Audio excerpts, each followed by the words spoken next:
Salam sejahtera, terima kasih karena bersama dengan saya di Nazilin Unity Channel. Satu persatu tindakan yang tak masuk akal mulai terdedah selepas himpunan turun Anwar. Tindakan mereka yang terlalu bencikan keamanan dan juga coba menghasut rakyat terus membenci Anwar makan diri. Hari ini kita bercakap lagi tentang tindakan Fadli Syari, ahli parlimen daripada PAS yang menghina. Tindakan Anwar Ibrahim menjadi orang tengah, kebetulan pula sebagai pengerusi ASEAN di dalam mententramkan dan juga mendamaikan dua buah negara, yaitu Thailand dan juga Kamboja. Daripada Fatih Aris, saya tidak fikir YB ini faham permasalahan yang timbul daripada perlambangan yang disebar di Facebooknya. Beliau mungkin mahu memperkecil musuh politik partinya, Datuk Seri Anwar Ibrahim, sehingga terlupa isu ini bukan isu tempatan. Dengan berhujah, beliau tidak perlu memohon maaf kerana isu itu sudah diadu kepada polis. Beliau sekali lagi terkeliru. Biar saya cuba jelaskan. Kita hurai satu persatu. Peribadi lawan jawatan Ketua Penerangan PAS. Kedua, orang lekehkan daripada Pasir Mas lawan ahli parlimen Pasir Mas Pembangkang. Ketiga, Malaysia menentang dua jiran ASEAN. Keempat, Anwar sebagai Presiden PKR menentang Anwar sebagai Perdana Menteri Malaysia, kebetulan pengerusi ASEAN. Kelima, adab di Facebook bertentangan dengan laporan polis. Keenam, muat naik beberapa hari sebelum gencatan menentang padam imej beberapa jam selepas gencatan. Ceritanya mudah, YB. Bayangkan imej 3 haiwan itu tersebar dalam kalangan rakyat, pegawai dan pimpinan politik Thailand dan juga Kamboja.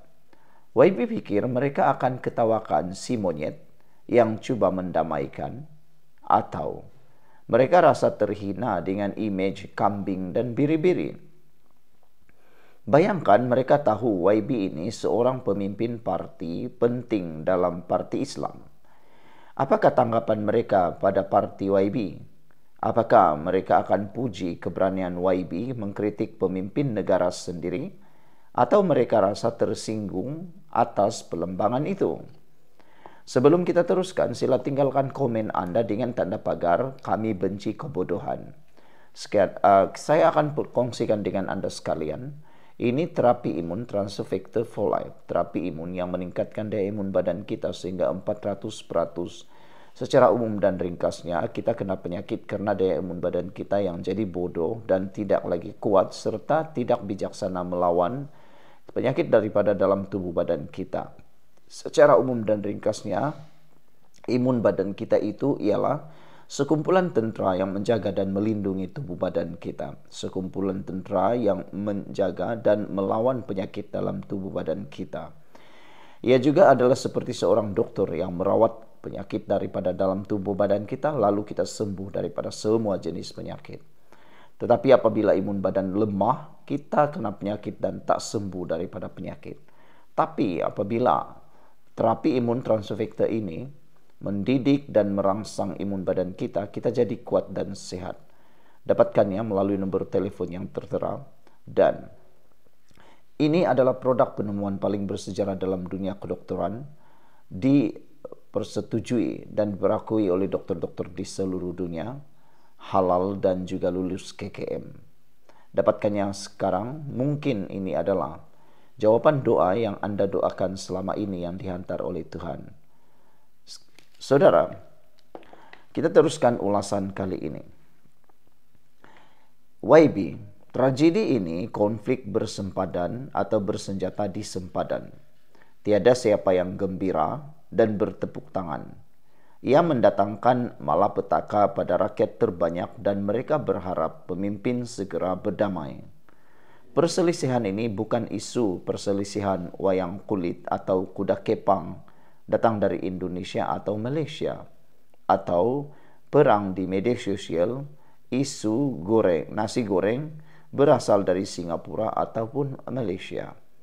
Malah, dalam isu budaya sekecil itu, seseorang ahli parlimen dan pemimpin parti mesti cermat dan sensitif.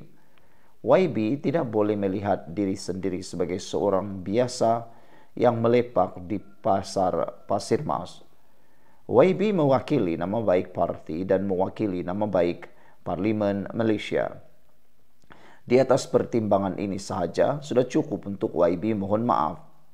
Lagipun, YB sudah padam coretan Facebook awal malam tadi. Apa makna tarik balik coretan itu tanpa mohon maaf dan penjelasan sewajarnya? Jangan kelirukan permohonan maaf dengan siasatan polis. Siasatan polis satu hal, permohonan maaf satu hal yang lain. Maaf itu menunjukkan kilaf bahawa YB tersasul letak imej tersebut. Maaf itu akan melunakkan sebahagian hati YB. Boleh menaikkan imej parti YB kalaupun nama YB sudah sedikit tercalar. Jangan takut dicela musuh-musuh YB. Mereka akan tetap kecam YB walau bagaimana baik YB cuba rasionalkan. Saya nampak dalam kes ini, YB banyak kali terkeliru. Misalnya seperti 6 poin yang saya senaraikan. YB keliru tentang siapa Anwar, poin keempat, atau apa peranan Perdana Menteri, poin yang ketiga. Malah, saya nampak YB keliru siapa sebenarnya diri YB, poin 1 dan 2. Poin 5 dan 6 menunjukkan lagi kekeliruan tersebut. Saya faham kemarahan YB terhadap Anwar Ibrahim, Perdana Menteri ke-10, PKR atau Pakatan Harapan. Ramai di media sosial ini geram dan meluat, sama ada berasas atau tidak. Tetapi sebahagian besar persoalan itu isu tempatan. Sekarang isu antara bangsa atau isu serantau. Jadi, sebagai ahli parlimen kepada sebuah parti pembangkang yang kuat dan wibawa, perangai YB ini memberi imej negatif kepada parti dan negara. Setakat itulah sahaja nasihat saya untuk YB. Saya faham memang ramai pembenci Anwar mahu malah berdoa agar beliau gagal. Gagal urus ekonomi, gagal tarik masuk pelaburan, gagal majukan ASEAN atau gagal damaikan konflik serantau. Tapi kena ingat baik-baik. Gagalnya beliau sebagai Perdana Menteri tidak sama gagalnya beliau sebagai Presiden PKR. Gagalnya Anwar sebagai Perdana Menteri bermakna gagalnya kita semua. Jadi, kita perlu rasional dan tahu meletakkan sesuatu biar kena tempatnya, biar cerdas. Kata hantaran dalam Facebook oleh Fatih Aris Omar.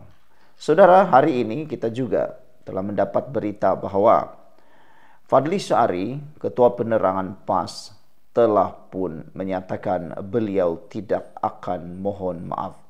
Beliau enggan mohon maaf berkait dengan isu kambing, biri-biri dan monyet. Beliau memberikan penegasan, saya menyerahkan kepada polis sebab sudah ada laporan, saya tidak berhasrat minta maaf.